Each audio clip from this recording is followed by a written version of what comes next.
Alright, this is a demo for a Dayton bag. We put a bushing in here that gonna go from 16 millimeters, showing this please, from our holder that's on top of the mag chuck. It has a 16 millimeter center in it and a support plate. And the bushing goes to your 1-inch center. Mount the blade, mount the top flange with a simple screw setup, and your blade will be mounted. The next thing we're going to have to do is figure out what angle. In your case, because it's your own blade, you're probably going to buy a support plate that's bigger and supports a little stronger outside. But we already ground your other blade, and this is good enough for what we're doing here.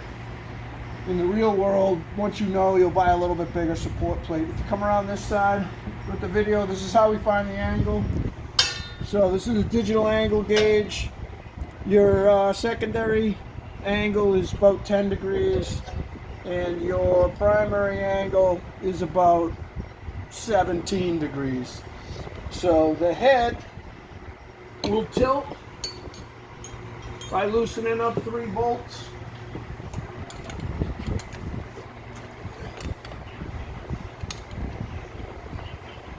That's 2. And then there's a third one back here. You don't necessarily need to see it, don't worry. These are magnetic shields. They can come out of the way, and now we can tilt your head to whatever degree we want. 17 is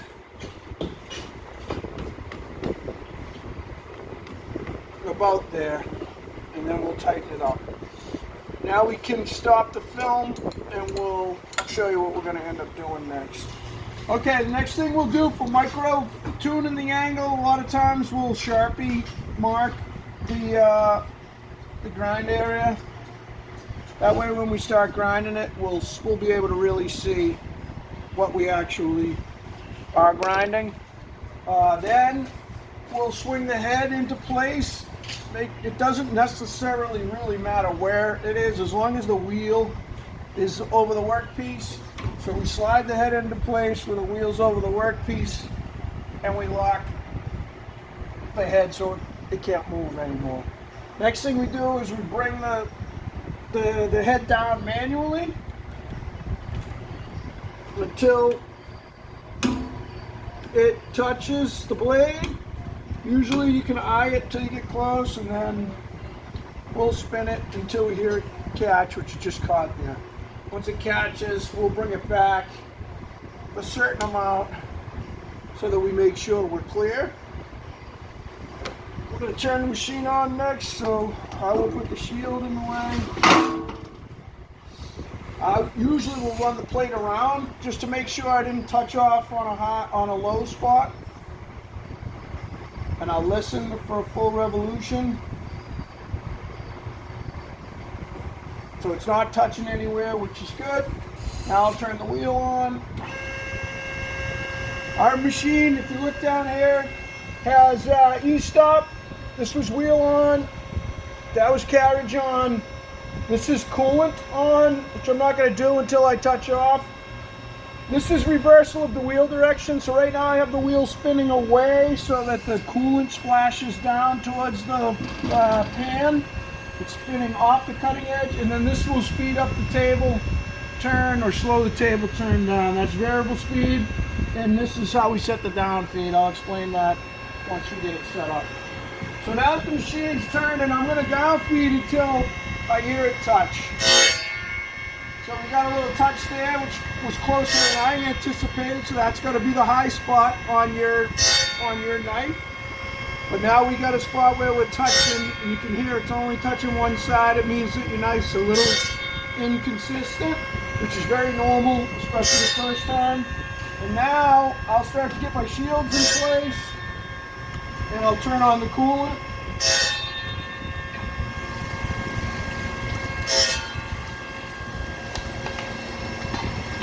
And I'll just manually bring it down more, and until we get a bigger chunk of grinding going on.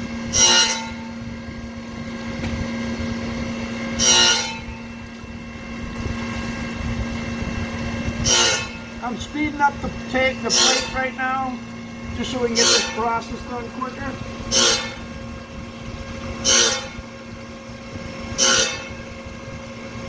And I'm manually turning this down, you know, thousandth of an inch each time I hear it.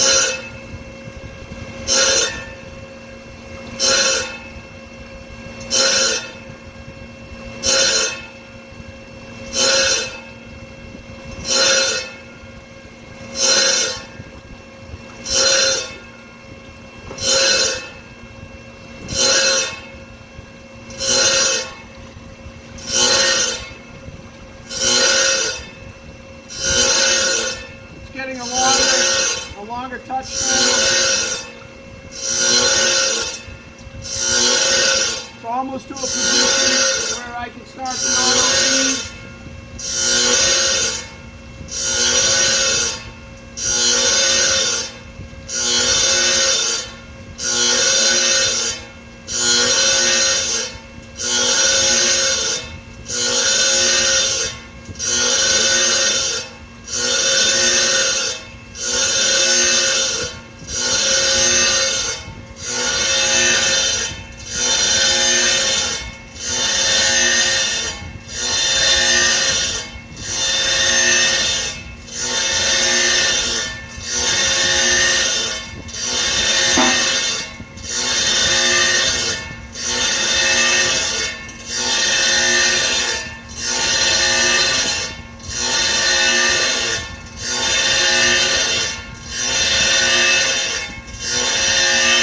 In order to engage the down feed,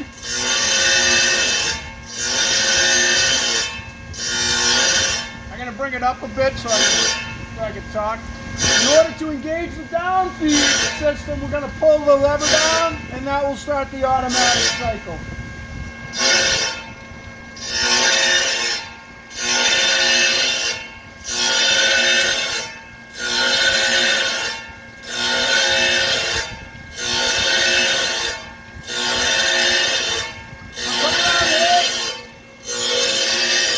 Close on that. Should move. Stay on it. You'll see it move again. Okay. Now come over here so they can see what we're doing. Come in closer. So this knob is how many seconds or tenths of a second it's down feeding. So right now it's down feeding for 0.3 of a second. That's how aggressive or how much material removal we're going to do. And this is how many seconds it's waiting in between down feeds. So right now it's going to down feed for 0.3 of a second every 5 seconds. So it's going to wait 5 seconds in between, give the machine a little time to catch up to itself, and then down feed 0.3 of a second again.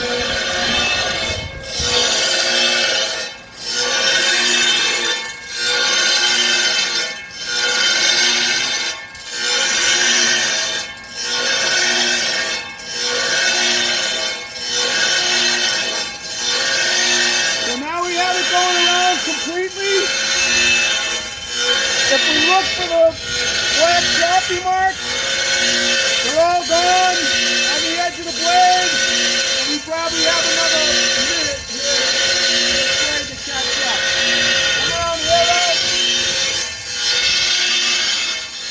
Here's where we're going to set the total down feed. So right now it's going to take 17 thousandths of an inch more.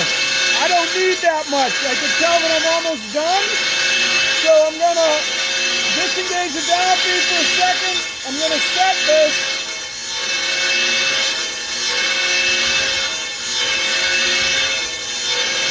So remove 5 thousandths more. That cycle will run and it will down feed every 5 seconds. It will down feed for 0.3 of a second. And when it gets to 0, it will stop down feeding, and it will, what we call spark out, or spin around forever without taking any more material. So let's back up away from the machine so I can see a full view.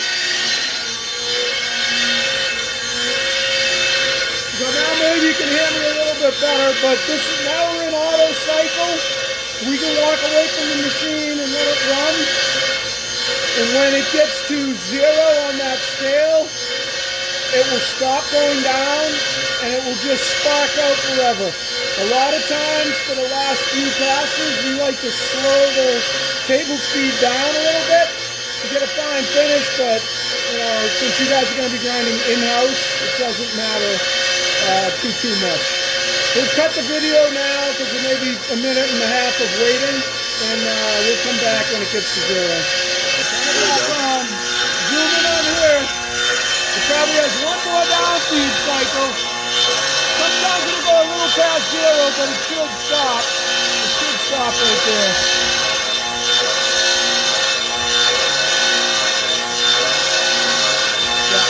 Now that's not down feeding anymore.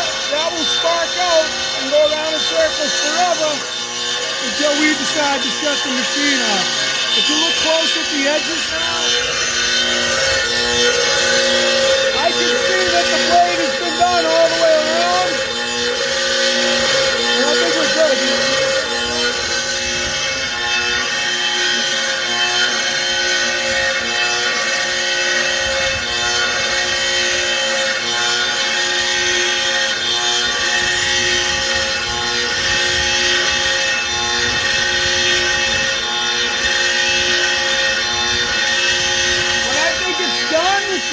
About now, for your purposes, I'm going to lift the head up and call it a day. Now turn the down feed off. I lift the head up. What I like to do next is turn the coolant off and start to deburr.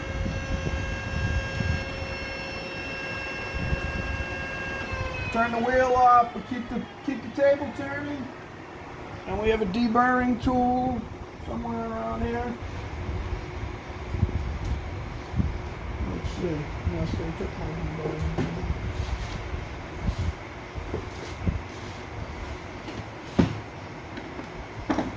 Aha.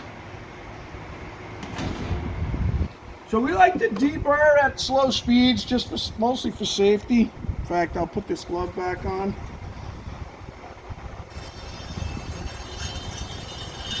And we'll hit the underside, and it'll roll it to the top. Then we'll hit the top side, and it'll roll it to the bottom, and it's somewhat of a deburring. Takes a little practice, but it's not really that difficult.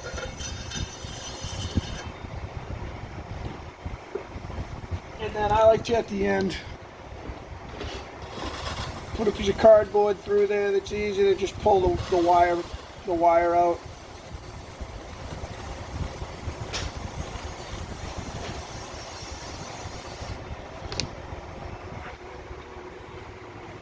And then your blade's done. You want to do a close-up here? Yeah, sure.